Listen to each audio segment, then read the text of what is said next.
Again, we're back to the issue of whether net migration needs to urgently be brought down. The fact is, look, there is a lot of uncertainty in this room, there's a lot of uncertainty in the country, and I get it. Like, part of me really does want an answer soon. I'd like to know what my future's going to look like, what my friends' futures are going to look like, my friends from the EU who are living here. I would like to know what's going to happen. Everyone would.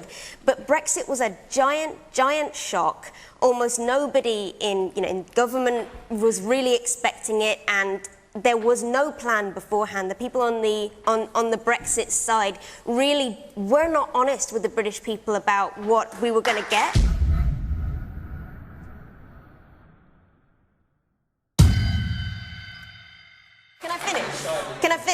Can I finish? And democracy is a process. Look, I understand people have really strong feelings on either side, and I do too, right? But democracy is not just about one side beats up the other and then one side has to lie down and the other person gets everyone. This was a narrow victory, 48% to 52%. But Laurie, may I finish? No, Please, may I finish? What that means is we need stick compromise. to the point that he was making. I'm really, really glad someone brought this up, because I'm really shocked at the tone of this debate and how we're talking about immigrants as if somehow they're not real people. The people who came over after the war, my family were part of that wave of people. I'm proud to be British and part of the European community, part of, a giant society of people trying to work to make each other's countries better. I think, we seem to have forgotten that Britain is also supposed, I hope, to be a compassionate nation, a humane nation. That is the Britain I'm proud of, and I want that country back. People were saying they want their country back. I want the tolerant, compassionate Britain back, and I'm worried that we're losing it. Okay. Your idea, I think, is one of them. Just let's have your questions, see whether you strike a chord with everybody here.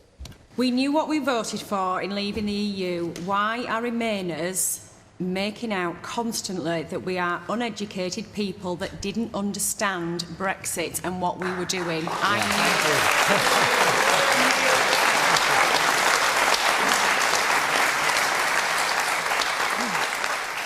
And obviously that's what you feel.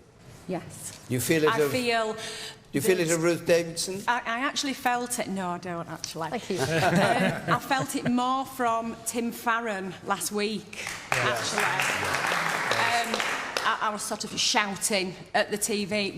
I'm not an uneducated person. I'm sure a lot of the people who voted to leave, we knew. I read everything. I looked into everything. It's how I felt, and I did the old-fashioned pros and cons in writing, and I wanted to leave.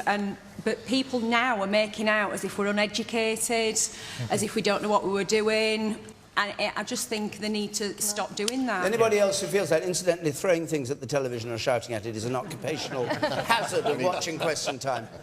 You, sir, the man behind, do you agree with her? I do indeed.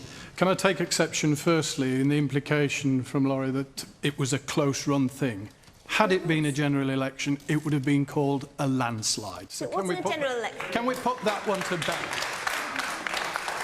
We can all see that there is a storm brewing in Europe, and it's time any sensible skipper would head for home. Yes. We need to get out now. We need to shake the dice, see where they land, but we need to shake the dice, and we need to be in control of it. All right. I'll take a couple of points, now we might go on. You sit there. Yes. Yeah, I'm one of those people. I find it absolutely abhorrent that people like you come on the end and call that the British people, we lack compassion. You're essentially calling us fascist and racist just because we have concerns about immigration. I'm a primary school teacher, and I've worked at various schools where... Yes, but unfortunately that's exactly the tone that we're taking. I've worked at various schools where English is genuinely not the first language on the playground. Not between the children, but by the parents. Quite often, you go around, because once upon a time, people came to this country and gradually integrated and were welcomed. We're a very welcoming nation. But when you get a massive influx of people all coming at the same time, that's what people have a problem with. That's when we get concerned when we go to the doctors and we can't get appointments. You go down to A&E and it's full. Now, people may turn around and say, no, that's racist, that's fascist, that's not acceptable. But 18 million people, just like that lady says down there, we knew what we were voting for, we know what we want to get out, and the sooner we start it and trigger Article 50, the better. All right. Laurie? Laurie first. No, you go first. Laurie, keep it short, so we must move on. All right, to try and answer both of your questions. Look, firstly, I don't believe that people who voted Brexit are stupid. I think, unfortunately, some people may have been lied to and manipulated, and that is not the fault. Excuse me. If you let me finish, I'd like to ask you, sir, what is... I understand that it hurts to hear people saying that's racist, that's xenophobic, but do you know what also hurts? Is to be a victim of racism, to be a victim of anti-immigration violence. Let me put it to you. In Wakefield here, 95% of the people of Wakefield were born in the UK. This is not a town which is experiencing a giant migration crisis. And I want to know from you, sir.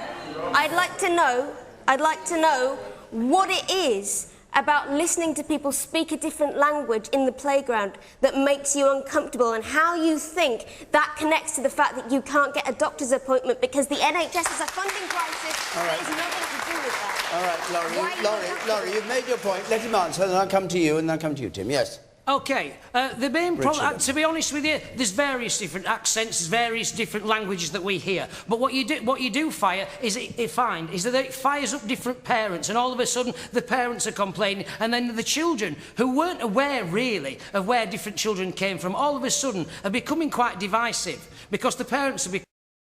Now, as I say, once upon a time, people came to this country. It's a fantastic country. We welcome people. We integrate with people. But unfortunately, when people come en masse, they don't necessarily want to integrate with everybody else because they've got their own little communities, and that's what we're finding in school playgrounds.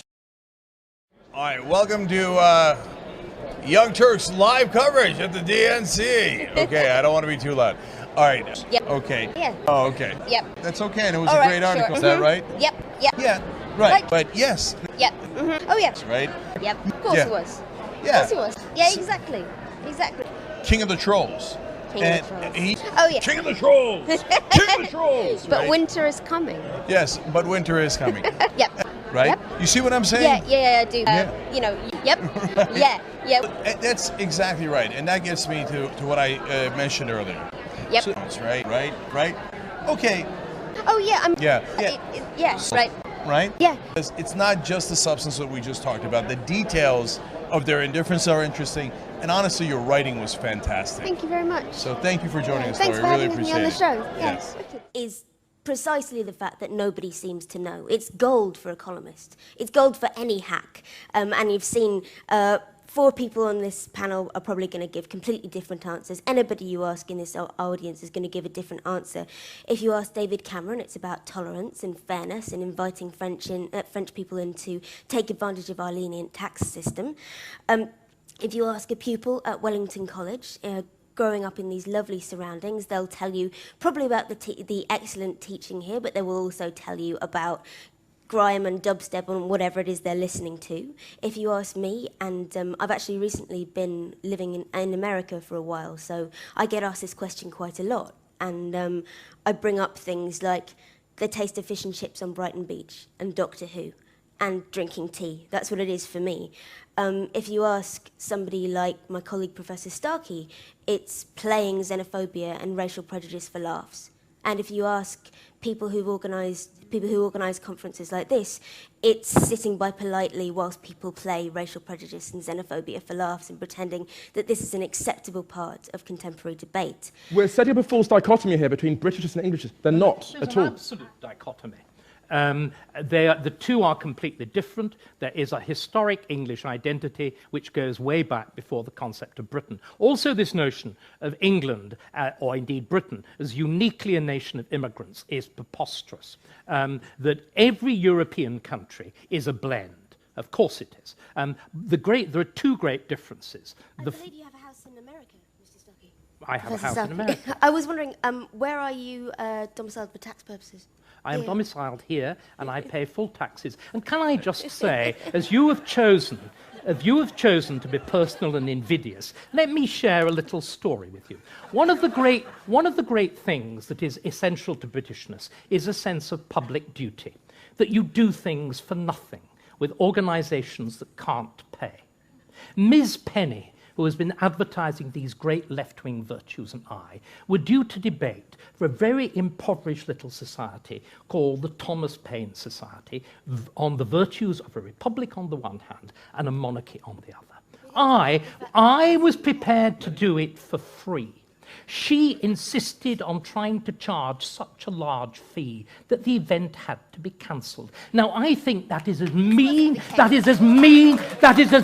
and grasping as some runt comedian, and I will not be lectured to by a jumped-up public school girl like you. I came from the bottom, and I will not have it. Excuse me. May I respond to that? Right of reply. Go on. I think I deserve a right of reply to that. I personally feel that asking to be paid... Did you or did you not do what I've just said? I was going to respond to that, but... Why not do it straight away? Did you or did you not claim such a large fee that the event had to be cancelled? No, I didn't, Mr. Well, Starkey. then every member of the committee is lying, and you, clearly as usual, are telling the truth. No, this is not what was said to me. I have emails. That wonderful, wonderful method of tracking. No, I don't think. Actually, I don't think I'm going to respond to it. One of the reasons the event was cancelled partly because they couldn't find a speaker in time because they were trying to fly me out, and part of the reason that the cost for that on top of my being asked to be paid for 2 days' work because I actually don't earn very much. Well, they had two pretty good speakers. Already. Well, no, she backed out because she wasn't being paid. Anyway, I'm sorry, excuse me. We're running over time, but I want to come back to. I really don't appreciate being stood on stage to be personally attacked and having a finger jabbed in my face. I want to come back to Englishness versus Britishness, but Vivian. Yeah, I don't know if you can hear me, but I think the point about. Laurie. I think I'd like to say something about Britishness in terms of what's just gone on here, which I feel like we've been moving on very quickly from. But I attempted to make a point and had a person on this panel shouting and pointing in my face. And in fact, the point that Professor Starkey raised about my dropping out of a panel where we were due to speak together, my main reason for doing so is that I didn't want something like that to happen. I felt that I was being set up to be attacked, and part of the reason I decided to... This is a difficult thing to say, and it's easier to say to event organisers that you're going to charge a ridiculous sum of money and be asked, well, not necessarily ridiculous, but be asked to go. Right. On the other, excuse me, I haven't finished my point. I haven't finished my point. My point is that this is what debates like this come down to. There's a civil way of putting putting racial prejudice. There is also I'm sorry. Okay, Laurie. I want a final word. I wanted to say that there's a violence inherent in this discussion, and it comes out very, very easily. You started it. That's the problem. You called him a racist. He is a racist. Yes. He makes money. Okay, ladies and gentlemen, thank you very much indeed. Okay, I think what we're going to do at this point is call a halt to proceedings. I'm sure the debate is going to go on. Thank you very much to our panel. If you could show your appreciation to our panel. Thank you very much. And the debate goes on. Thank you very much. We'll be back shortly.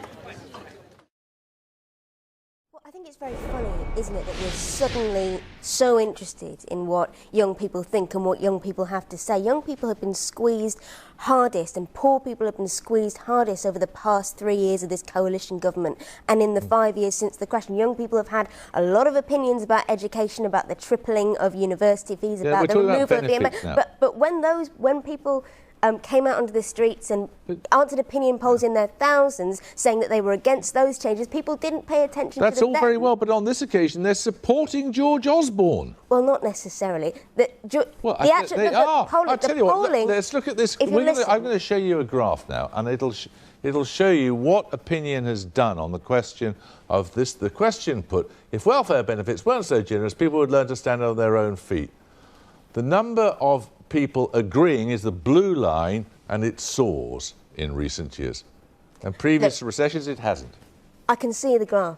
Jeremy. Yeah, but OK, look, all right. What has happened over the past 3 years is there has been a sustained campaign of lies and disinformation being spread about what benefits mean, about who gets them. There has been a campaign of shame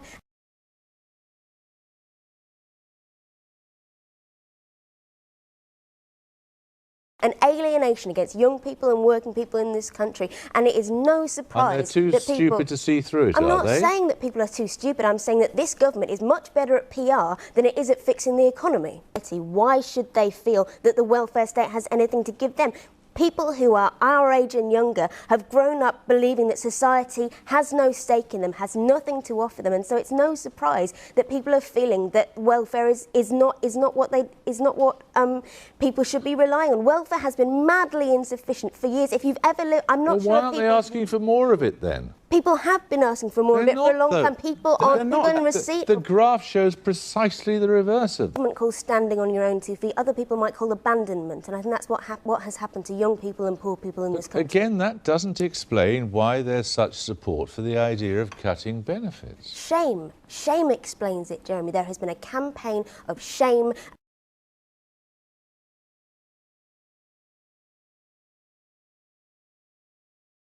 Against all people who are poor and people who are in receipt of benefits, most of whom work, by the way, so they are taxpayers too, and you should be representing their interests. Maybe people it is that younger people want to get on. Maybe it's the fact that younger people... I'm sure they do want to get on. You know what the way, welfare as an alternative do you know to what the work? way of helping young people get on in life is? Creating jobs. Do you know what? Do you know? Making sure that work pays. So actually, maybe not taxing the lowest paid to provide benefits elsewhere. The fact is that younger people don't see benefits as the answer. They see work as the answer. Well, so why have the Conservative government cut 140,000 jobs yesterday? They are destroying jobs. They're not creating jobs, and they're taking away welfare, leaving people to starve. Food banks are on the rise. Young people are living in crowded houses in London. There's been a decimation of welfare, of education, and people are starving.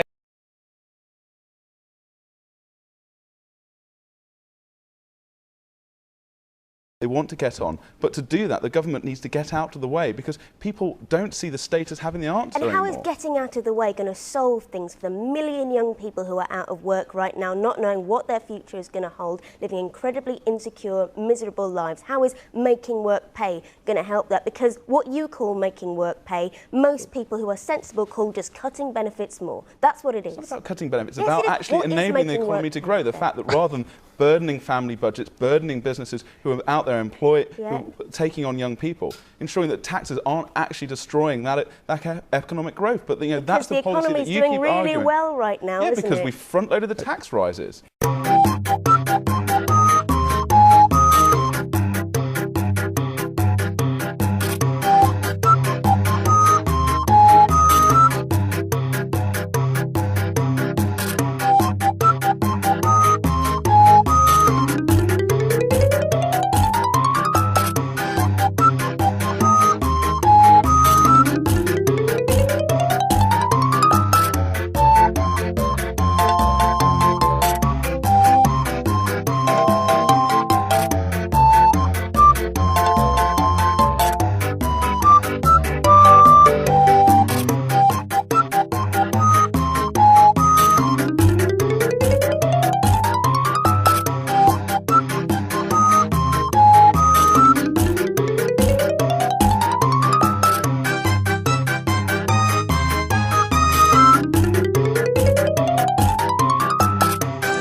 There. Well, joining me from New York is the journalist and activist Laurie Penny. She was out on the streets today with the Occupy protesters. And joining me here in the studio, Richard Sharp, a former partner at Goldman Sachs, one of 4 city figures recruited last summer by George Osborne to consult on options for reducing the public deficit. And welcome to both of you. Richard Sharp, you visited both these movements. You must be pretty impressed with how they've managed to influence mainstream politics now, aren't you?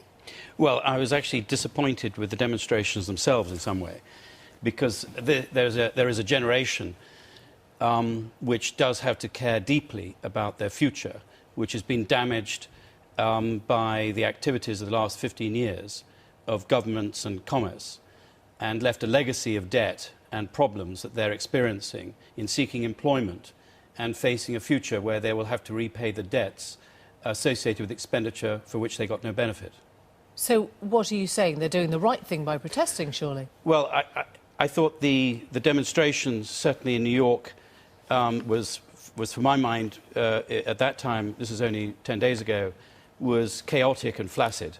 It was a tourist spectacle with more journalists than protesters, and some of the points being made were trivial. And I think there are some substantive points, but they were not being made when I was there. Laurie Penny, what do you make of that? A demonstration that managed to be simultaneously chaotic and flaccid? Well, that may have been the scene a few days ago, but certainly after the eviction of Occupy Wall Street on Tuesday night, the energy has been galvanised again, and there were thousands of people on the street today. A lot of angry chanting. Banks got bailed out, we got sold out. I saw people on the streets being violently arrested, a lot of anger. There was certainly energy, and there was certainly not only broad and sweeping ideas for social change, not unified ideas, certainly, but there was also a wonderful moment, which I hope someone's captured on camera, where people sat down in the middle of one of the occupied streets and started sharing stories. You know, so one woman saying her home had been repossessed, another public school teacher saying, all my students' parents are unemployed, students, families, workers, everyone coming together to share their stories. And this is really what the day has been about, partly, and I want to kind of make it clear that it wasn't just scenes of violence and of police brutality on the streets. There was also a lot of hope and a lot of joyful defiance. Well, which I think what do you make of the fact, one then? of the very important. Sure. What do you make of the fact, then, that despite this joyful defiance, as you describe it, broadly there is less public sympathy for you as the protests go on? People are losing faith in what you're doing and just finding the demonstrations annoying there. Well, 35% of the American public still support the Occupy Wall Street movement and the Occupy movement. I find it rather disheartening that after about a year of interviewing protesters, activists and journalists, Emily, you still seem not quite to get that this is broader than a public annoyance. This is about a generation and more than just a generation turning around and trying to refigure politics after having been told for their whole lives that there's nothing they can do to confront capitalism. And it's very interesting, isn't it? Richard Sharp, broadly, they have managed to bring wealth inequality to the top of the agenda. They've properly spooked President Obama. They've made David Cameron take a very strong stance on bankers' bonuses here. Angela Merkel's talking about the Tobin tax. Doesn't sound that chaotic when you look at how the politicians around the world are responding. Well, look, we're facing a global economic crisis that some leading central bankers have called unprecedented.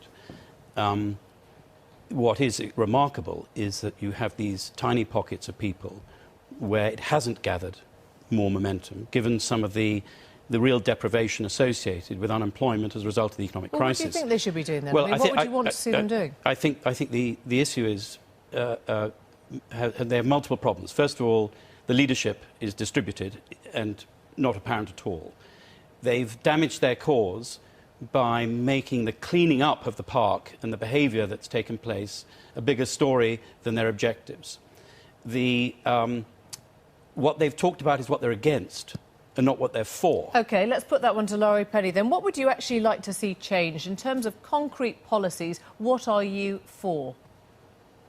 I can't speak for the Occupy movement as a whole. I'm just an individual reporting and associated with the Occupy movement. But I think what a lot of the occupiers know what they're for is change, is a different system. And obviously that sounds very, very broad. But if you think in Wall Street, for example, many of the people down on the streets are people who spent quite a lot of their young lives voting and working for the Obama campaign. And these are people who were promised change at the hands of left-wing politicians or centre-left politicians. And now they're seeing that change is something you have to stand up and take for yourselves, because politicians at the moment, they don't see that they're going to deliver it. But what does that mean, Laurie? What does that mean? Does that mean they want a change to the Change Obama promise, or they're anti-Obama, or they're anti-capitalism, or what? You know, what does it mean in sort of defining tangible terms? Well, there are some people down there, for example, who want to see a return of the Glass-Steagall Act. there are some people who want to impose a very limited tax on the wealthy. You know, some people are asking for revolutionary change. Some people are asking for just a little bit of leeway, so people can live their lives with dignity and don't have to be, you know, forced into paying more and more towards the financial recklessness of the super rich. I don't think that's a very, very big thing to ask. Richard Sharp. One of the reasons you're not hearing an answer is because this is, in some sense, in a positive way, an argument of the left. And the real problem they have is the target should be socialism. In other words, it should be governments that spent money they didn't have, that disguised. Go on. Excuse me. Laurie Penny, go on.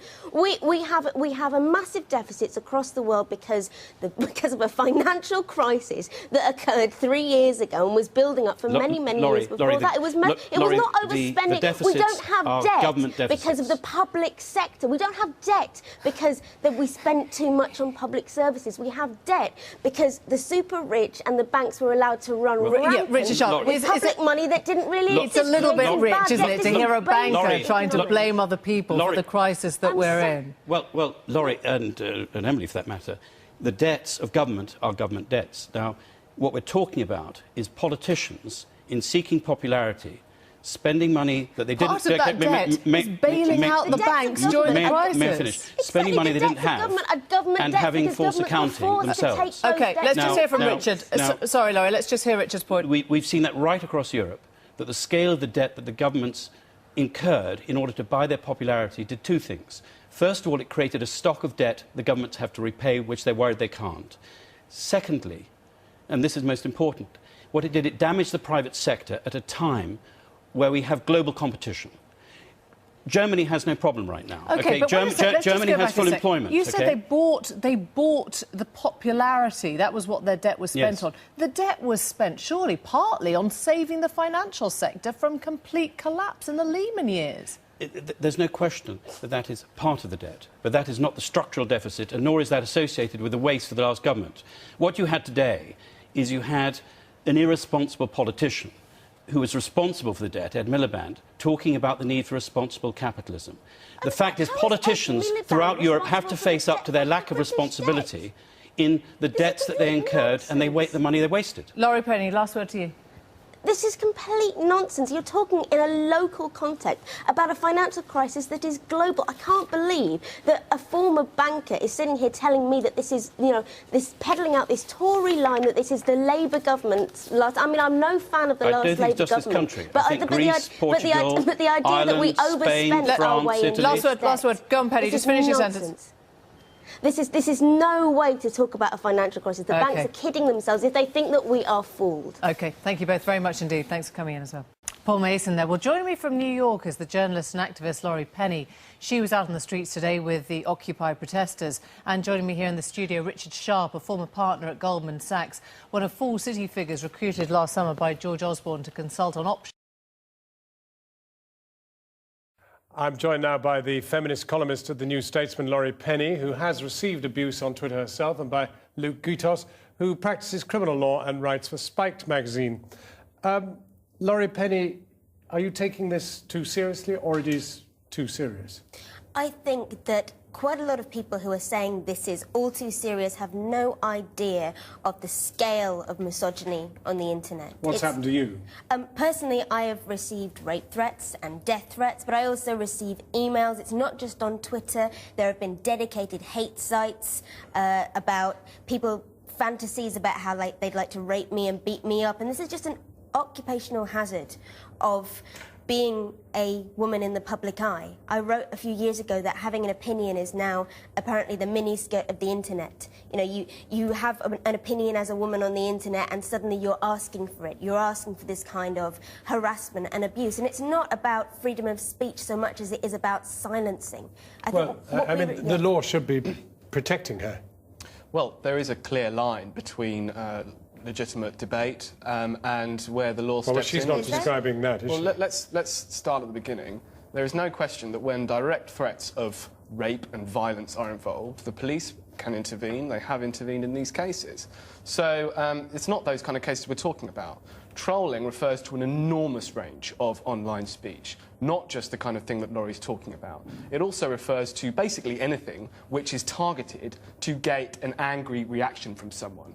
Yeah, but this is beyond that. I mean, if you were threatened with rape, and men can be threatened with rape, I mean, you would be extremely upset about it. Well, that's absolutely right. And each of she these... is. Well, absolutely. I've no doubt that Laurie's upset about it. We're making this about me when actually it is about women on the internet in general. It's always useful to have somebody who is actually... What upsets me, though, really, is when I receive emails from young women in their early to mid-teens who are asking me for career advice and saying, you know, I want to write on the internet, I want to be a journalist or in the media, but I'm scared. And what am I going to say to those kids? Am I going to say, you know, it'll be fine? Have you tried to find out who these men are? Yes, sometimes I have. And who do they turn out to be? There are all kinds of people. There is no one stereotype for people who are trying. I think what we really need to understand, though, is that it's being set up as feminism versus freedom of speech and anti-censorship, and actually what this is a freedom of speech issue. If you really care about freedom of speech, you should care about women who are being silenced online, being bullied into silence, and it's about people who don't want women to speak. You do care about freedom of speech. Absolutely, and I think Laurie's right in a narrow sense, in that the way to deal with this is through more freedom of speech, through greater engagement with these problems, through greater debate and broader public discussion. The way to not deal with it is by effectively attempting to regulate what can't really be regulated. People, when they get involved in the internet, they accept that they're engaging with a forum which is open. And the people that write to Laurie aren't seriously suggesting that they can go online and write online and be free from the possibility of being insulted or having their work held up to ridicule. Twitter's not the first time the internet's been open to people to have a dialogue. I mean, Facebook and the rest of it. The abuse has not been on that scale anywhere else. Why on Twitter? I would disagree, actually, John. It has. It has been on that scale in many, many other forums. Twitter is the focus right now, but on many, many forums of the internet, for as long as the internet has existed, there has been misogyny, and misogyny as a code of male-on-male behaviour. The problem is now let me get clear that doesn't make it okay. What your response is, because you're sort of saying the law exists, the police can intervene if the word rape is threatened, etc., etc. You would do nothing then? Yes, I would do nothing. I would let the police do their job in certain very narrow circumstances. And other than that, I would allow the internet to exist in the form that it currently does, in an open forum. People tend to celebrate the internet because it's a robust and open forum in which some stupid things are said, a lot of stupid things are said, but also some really important things are said. And the reason why they're able to be said is that we have an unregulated space which people are free to engage with on their own terms, and not under the control of the state. But you know, the newspaper industry is not regulated, but you don't get this there. Well, the British press is highly regulated, and it would well, be a only by disaster. the libel laws, etc. Well, all sorts of different laws regulate the British I mean, press. the whole issue of hacking and the rest of it really, in the end, goes back to the fact there's no regulation. You've just had a judge come out with a public inquiry which has said that doesn't he is mean there's dealing any with the regulation. ethics There of isn't. the press. At the moment, there isn't. There is an enormous amount of regulation. What of the really British press. concerns me is that you are appearing relaxed about the state of misogyny and the state of violent woman hatred on the internet. Women and girls being targeted, being bullied into silence. Does it depict a violent hatred of women in society? Yes, I think it does. And I think well, why haven't we ever addressed that before? What is curious about the internet, and I'm glad you asked, is that this kind of... Germaine Greer once said that women have no idea how much men hate them because men talk about women in this way in private. Now, thanks to the internet, actually we have a better idea of how men talk about women in private because the internet pretends it is a male-only space, but it isn't. She is onto something there. Men basically resent women they think may put them out of a job, putting it in the most general point. That might be right, but the last place you should look for a proper social analysis or a reflection of what is going on in wider society is Twitter. One thing Twitter has done is given people the power to voice their opinions almost always at a distance, almost always with no consideration as to how their opinions are going to be received. So it would be ridiculous to say that what is said on Twitter is some kind of accurate depiction of the social tensions that exist in wider society. Yes, but we're not saying that it's an accurate depiction, but what exists on the internet bleeds over into what exists off the internet. You can't just say it's not real. It's where we live and work. Laurie Penny and Luke Guitos, both, thank you very much indeed.